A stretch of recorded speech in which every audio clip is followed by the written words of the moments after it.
There are 7.6 billion people on Earth right now, and half of them are PC gamers.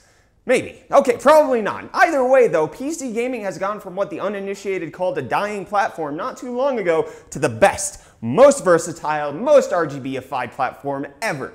But building a PC is a complicated thing, right? Well, it definitely can be, but as long as you remember these next 5 tips, you'll be just fine. Number 1. Don't fall for flash. The general rule of thumb for buying most things has often been to trust well-known brands, or to go with the most expensive item you could afford. Because the more expensive and widespread the brand is, the better the quality, right? Well, this is true to some degree, and more prestigious brands tend to usually sell products that are made from higher quality materials. Choosing PC components exclusively on that criteria isn't a particularly smart move. Unless cost isn't really a factor to you, most PC components will work more or less the same no matter who manufactured them. This means that the $800 GTX 1080 Ti is usually just as good as the $1,200 one. Sure, there might be slight performance variations here and there, but at their core, they're the same thing. What you'll usually end up paying more for are aesthetics, superior cooling, and brand loyalty. If any of that appeals to you and you have the cash for it, there's nothing wrong with buying expensive parts. But if you're just looking for a workhorse that'll perform as advertised or even better, then don't be afraid to opt for the cheaper models. There are exceptions, however, and you'll still need to do your homework, especially when it comes to something like your power supply. Don't cheap out too much on your PSU, it keeps everything running at the best of times and can kill your system at the worst of times. Number 2, buy compatible parts or you're gonna have a bad time. As most of us know, there are only a handful of main components that make up a functioning PC, including a motherboard, RAM, power supply, CPU, hard drive, solid-state drive, and adequate cooling to prevent any of the parts from overheating. If you're building a gaming rig, you're going to need a graphics card unless you want to roll with an integrated one like I did in this video right here, though I wouldn't recommend it if you're playing anything more intensive than Minesweeper. That's it really though. Sure, there are other essentials like a fly chassis and RGB lighting, as well as non-essentials like optical drives and an extra fan or two, but those aren't really technically required to fire up Windows. Unless your copy of Windows is still on a disk because you're super retro like that, in which case you'll definitely want to get an optical drive and maybe a time machine, you cave person. But just because you have an idea of which parts you'll need doesn't mean you can skimp out on your research. Not all PC parts are as interchangeable as graphics cards, and you need to make sure that those parts that you'll be using will actually play well with each other. There are motherboards that are made specifically for Intel CPUs and ones that only support AMD processors. Once you've decided on either the blue or the red team, you'll also need to make sure that the board you're buying supports the same socket as your CPU, because there's i9 Intel and there's Threadripper AMD, as well as the correct chipset. In the case of AMD's Ryzen processors, you'll need a board with an AM4 socket and an A320, B350, or X370 motherboard chipset. In the case of Intel's 8th generation Coffee Lake processors, which don't taste half bad when brewed, mind you, your options are currently limited to Z370 motherboards. After you pick up your new motherboard and CPU, RAM should be your next priority. The capacity of your RAM depends entirely on what you need, but always be sure to buy the correct RAM for your motherboard and CPU. Most newer CPUs and boards only support DDR4 memory, while older systems run on DDR3 or below. So unless you want to get stuck with a couple of really expensive paperweights, check which memory modules are supported by your system. And for the love of all things RGB, don't buy laptop RAM. It's an easy and very stupid mistake to make. Also, power supply amount doesn't really matter too much unless you're looking to buy some of the top-of-the-line graphics cards like a 1080 Ti or RX Vega. A 500 to 600 watt power supply should run most mainstream CPU and GPU systems at this point, unless of course you're going old school and picking up a GTX 590. And then the last big thing you need to watch out for only applies if you're buying a CPU that doesn't include a cooler. While many CPUs do come with stock coolers, heavily overclockable ones often don't, meaning you'll have to shell out even more cash to buy an aftermarket one. But before you go off and do that, make sure that the sexy aftermarket cooler you're eyeing supports the CPU socket that you've got. Number 3, don't forget the little things.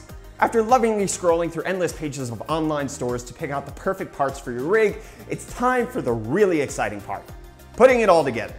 Building the best PC you can afford that won't blow up on you the second you turn it on or become sentient and try to take over the world is actually really simple.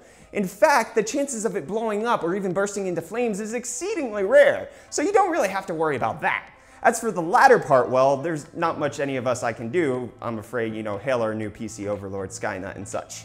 But even though building a PC has become remarkably easy over the last few years, there still are a few things even hyper-experienced builders, including myself, forget to do all the time. Things like remembering to remove the protective plastic from your new heatsink or graphics card fans, remembering to apply thermal paste to your CPU before installing the cooler, and installing your motherboard's I/O shield before installing the board itself. Another thing many people forget is to properly connect their system's headers. Yes, those little power switch, reset switch, and other tiny connectors are evil, but they're a necessary evil.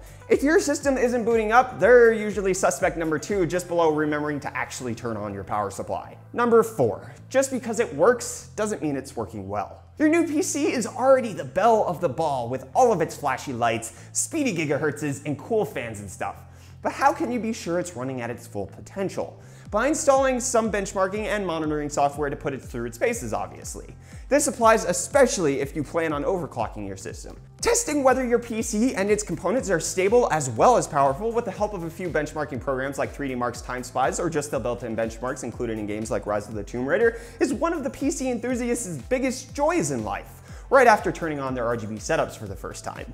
But it can also be extremely frustrating when things don't go right, which is why you'll also need to download software like HW Monitor, CPU-Z, GPU-Z, and some like MSI's Afterburner utility so that when things do go wrong or feel off, you'll know exactly what's causing it by looking at core clock, memory speed, temperatures, fan speeds, all of that good stuff you'll be able to find in those utilities.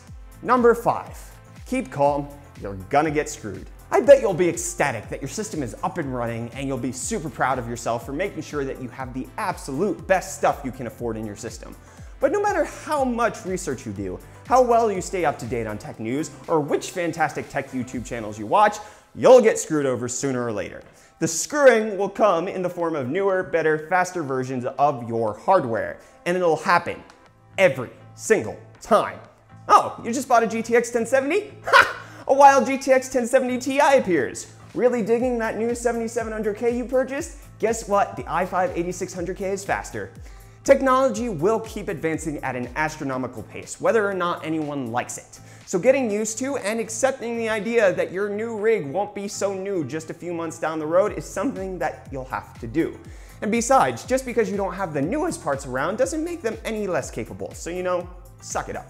Now, as you probably figured out by now, the purpose of this video isn't to be a guide on how to build a PC. Most of us are already pretty familiar with the basics already, and if you're not, you can go search 1,000 tutorials on YouTube.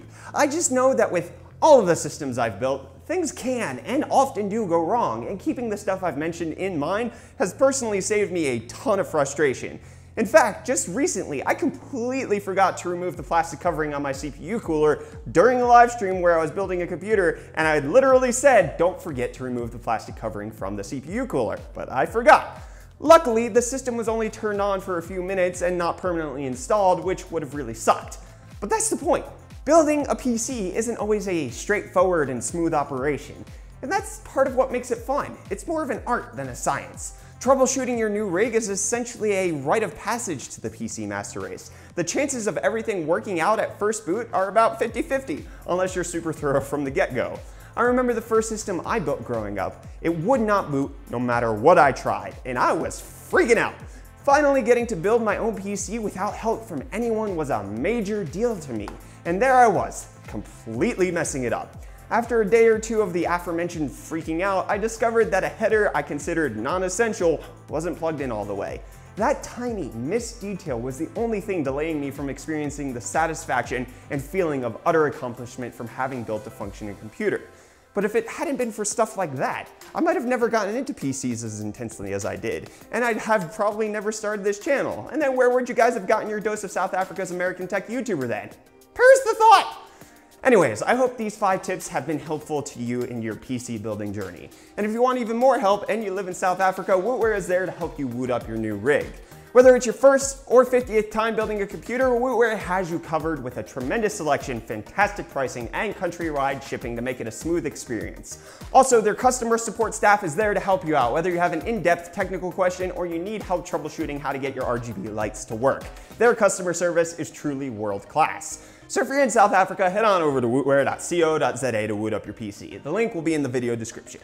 Be sure to smash that like button down below if you found any of these tips helpful. Subscribe to stay up to date on all of our tech-related content. Also, let us know what other topics you might like for us to cover in another video down below in the comments or over on Twitter. I'm at UFDisciple.